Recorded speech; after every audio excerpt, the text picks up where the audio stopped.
दुनिया की सबसे मशहूर फास्ट फूड चेन KFC के लोगों में दिखने वाले इन अंकल का नाम कर्नल हार्लैंड सैंडर्स है। अपनी पूरी जिंदगी इन्होंने मजदूरी करके गुजारी, लेकिन पूरे 65 सालों के बाद आखिर ऐसा क्या हुआ जिसने इनकी किस्मत ही बदल डाली। कामयाबी के इस सफर में इन्होंने किन किन मुश्किलात का सामना किया और आखिर में इनकी अपनी ही कंपनी KFC कॉरपोरेशन ने इन पर कोर्ट केस क्यों किया था।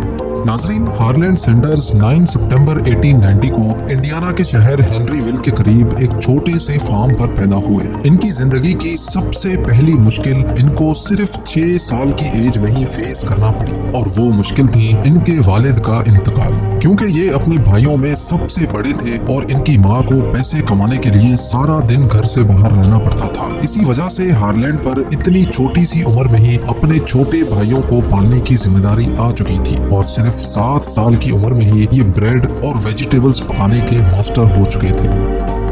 लेकिन जब इनकी माँ की सैलरी से गुजारा बहुत मुश्किल हो गया तो हार्लैंड ने 10 साल की उम्र में एक फार्म पर जानवरों को चारा डालने की जॉब शुरू कर दी। हार्लैंड की ये अपनी जिंदगी की पहली जॉब थी और इतनी कम उम्र की वजह से उसका दिल काम पर नहीं लगता था। इसी वजह से उसको इस नौकरी से निकाल दिया गया। जब हार्लैंड 12 साल का हुआ तो उसकी माँ ने दूसरी शादी कर ली और यहाँ से आगाज हुआ एक और मुश्किल का। हार्लैंड के स्टेप फादर को बच्चों का उनके साथ रहना बिल्कुल भी पसंद नहीं था, जिसकी वजह से आए दिन घर में झगड़े होते रहते। आखिर वो दिन आ ही गया जब हार्लैंड को अपनी माँ से दूर कर दिया गया। वो अपने छोटे भाइयों के साथ एक रिश्तेदार के पास रहने लगा। हार्लैंड ने अपने भाइयों को पालने के लिए एक बार फिर से फार्म पर नौकरी शुरू कर दी। सुबह 6 बजे वो फार्म पर जानवरों को चारा डालता, उसके बाद तैयार होकर स्कूल जाता और शाम के वक्त मकई छीलने की जॉब करता था। इस वक्त हार्लैंड सिर्फ 13 सालों का ही था जब वो इंतहाई टाइट शेड्यूल में इतने सारे काम अकेला करता था। लेकिन उसी दौरान हार्लैंड पर एक और पहाड़ टूट पड़ा। जी हाँ, क्योंकि वो सही से पढ़ाई नहीं कर पा रहा था, इसी वजह से उसको स्कूल से निकाल दिया गया। एक इंटरव्यू में कर्नल हार्लैंड ने बताया था कि असल में उनको अलजेब्रा समझ नहीं आती थी। अगले 2 सालों तक हार्लैंड ने फार्म पर नौकरी जारी रखी, लेकिन क्योंकि अब खर्चे पूरे करना बहुत मुश्किल हो चुका था, इसी वजह से हार्लैंड ने US आर्मी में जाना चाहा। इस वक्त इसकी उम्र सिर्फ 16 साल थी, जबकि आर्मी में जाने के लिए ज्यादा एज होना जरूरी थी। हार्लैंड ने कागजों में झूठी एज दिखाई और आर्मी में सोल्जर भर्ती हो गया। आखिरकार कई सालों के बाद उसको अभी सुकून मिला ही था कि एक और मुसीबत आ खड़ी हुई। आर्मी में रहने के 1 ही साल के बाद जब उनको इसकी असली एज का पता चला तो उसको आर्मी से भी निकाल दिया गया। आर्मी से निकलने के बाद हार्लैंड 17 सालों का था और आगे के पूरे 23 सालों तक हार्लैंड की जिंदगी में बहुत अप्स एंड डाउन्स आए। इसी पीरियड के दौरान इसकी शादी भी हुई और इसी पीरियड में कोई जॉब ऐसी नहीं थी जो हार्लैंड ने छोड़ी हो। कभी उसको स्ट्रीट कार कंडक्टर के रूप में देखा जाता तो कभी उसको रेल रोड फायरमैन की नौकरी करनी पड़ती, insurance salesman, lawyer, steam boat operator और हत्ता के उसने टायर बेचने का काम भी किया। कहीं वो खुद जॉब छोड़ देता तो कहीं से उसको निकाल दिया जाता था। आखिरकार एक दिन उसकी वाइफ जोसेफिन भी उसको अकेला छोड़ गई, क्योंकि अब वो भी हार्लैंड के कैरियर से तंग आ चुकी थी। 34 इयर्स की एज यानी 1924 में हार्लैंड की मुलाकात केंटकी ऑयल कंपनी के जनरल मैनेजर से हुई। उसने हार्लैंड को एक गैस स्टेशन चलाने की ऑफर दी। अपने हालात की वजह से हार्लैंड ने ये ऑफर फौरन कबूल कर ली। शुरू के दिनों में गैस स्टेशन की सेल बहुत डाउन हुआ करती थी, लेकिन फिर हार्लैंड ने वहां आने वाले कस्टमर्स की खूब आओ भगत शुरू कर दी। कस्टमर्स की इस एक्स्ट्रा केयर की वजह से देखते ही देखते गैस स्टेशन की सेल 3 टाइम्स बढ़ गई और एक बार फिर से हार्लैंड को अपनी जिंदगी में खुशियां दिखना शुरू हो गई। खुशियों के दिन अभी शुरू ही हुए थे कि एक बार फिर से किस्मत ने उसका साथ छोड़ दिया। जी हाँ, अमेरिका समेत पूरी दुनिया को इकोनॉमिक डिप्रेशन ने घेर लिया, जिसकी वजह से हार्लैंड के गैस स्टेशन की सेल इतनी ज्यादा कम हो गई कि उसको गुजारा करना मुश्किल हो गया। केंटकी ऑयल कंपनी ने हार्लैंड से गैस स्टेशन वापस ले लिया और यूं एक बार फिर से हार्लैंड अपनी जॉब से हाथ धो बैठा। अब हार्लैंड 40 इयर्स के हो चुके थे जब एक बार फिर से उनको जॉबलेस कर दिया गया था। 1930 में शेल ऑयल कंपनी ने हार्लैंड का एक्सपीरियंस देखा तो उसको एक बार फिर से गैस स्टेशन चलाने की ऑफर दी। ये ऑफर मिलते ही हार्लैंड को एक बार फिर से डूबती हुई उम्मीदों को बचाने का मौका मिला। इसी वजह से उन्होंने फौरन ये ऑफर कबूल कर ली। गैस स्टेशन का चार्ज संभालते ही हार्लैंड ने सेल्स बढ़ाने के लिए दोबारा कस्टमर केयर शुरू कर दी। क्योंकि ये स्टेशन एक हाईवे पर मौजूद था, इसी वजह से वहाँ आने वाले मुसाफिरों को हार्लैंड प्राइवेट तौर पे मुख्तलिफ चीजें पकाकर खिलाता था। इस वक्त इसने अपने रूम में सिर्फ एक डाइनिंग टेबल रखी थी जिस पर 6 लोग बैठकर खा सकते थे। पहले तो कस्टमर्स उसकी बनी हुई हॉट कुकीज, कंट्री हैम और स्ट्रिंग बीन्स बहुत पसंद करते थे, लेकिन बाद में उसके मेन्यू में फ्राइड चिकन भी ऐड हो गई। देखते ही देखते उसकी फ्राइड चिकन इतनी फेमस हो गई कि अब उसने गैस स्टेशन के साथ ही एक पूरा रेस्टोरेंट खोल लिया जिसमें 142 लोगों के खाने की जगह मौजूद थी और इस रेस्टोरेंट को Harland Sanders court and cafe का नाम दिया गया। जहाँ पहले कस्टमर सिर्फ वहाँ से गुजरते वक्त खाना खाते थे, वहीं अब दूर दूर से लोग सैंडर्स कैफे का रुख करने लगे। लेकिन इसी दौरान हार्लैंड को एक और चैलेंज का सामना करना पड़ा, क्योंकि पहले फ्राइड चिकन को बनाने में 30 मिनट लगते थे, जिसकी वजह से कस्टमर्स को बहुत वेट करना पड़ता था। इस मसले की वजह से हार्लैंड के रेस्टोरेंट का इमेज खराब हो रहा था। लेकिन इस मसले से निपटने के लिए हार्लैंड ने एक नई ट्रिक आजमाई और चिकन को पैन में फ्राई करने के बजाय प्रेशर कुकर में फ्राई किया। हैरत अंगेज तौर पे ये ट्रिक काम कर गई और 30 मिनट में पकने वाली चिकन सिर्फ 8 मिनटों में ही तैयार हो जाती थी। हार्लैंड अपने रेस्टोरेंट से खासा खुश था और दिन ब दिन अपनी फ्राइड चिकन की रेसिपी को इम्प्रूव करता रहा। लेकिन अचानक एक और मसले ने जन्म लिया। 1939 में वर्ल्ड वॉर 2 शुरू हो गई और एक बार फिर से अमेरिका इकोनॉमिक क्राइसिस में निपट गया।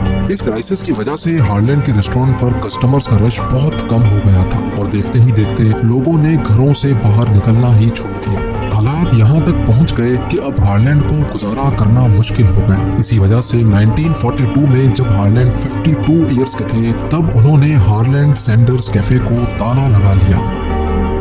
1945 में जब वर्ल्ड वॉर 2 खत्म हुई तो हार्लैंड ने एक बार फिर से रेस्टोरेंट खोलने का इरादा किया, क्योंकि अब वो इतना काम अकेले नहीं कर सकते थे और ना ही उनके पास रेस्टोरेंट खोलने के पैसे थे। इसी वजह से हार्लैंड ने अपने दोस्त के साथ मिलकर केंटकी के शहर जॉर्ज टाउन के हाईवे पर एक बार फिर से रेस्टोरेंट खोला। हार्लैंड ने इस रेस्टोरेंट से इतनी ज्यादा तरक्की कर ली कि 1949 में केंटकी के गवर्नर ने उनको कर्नल के एजाज से नवाजा और यही वो दिन था जिसके बाद हार्लैंड को कर्नल हार्लैंड सैंडर्स कहा जाने लगा। जिस दोस्त के साथ मिलकर उन्होंने ये रेस्टोरेंट खोला था उसके साथ बात नहीं बनी तो कर्नल हार्लैंड ने उसको पैसे देकर पूरा रेस्टोरेंट अपने नाम कर लिया। दिन गुजरते गए और कर्नल हार्लैंड की फ्राइड चिकन फेमस होती चली गई।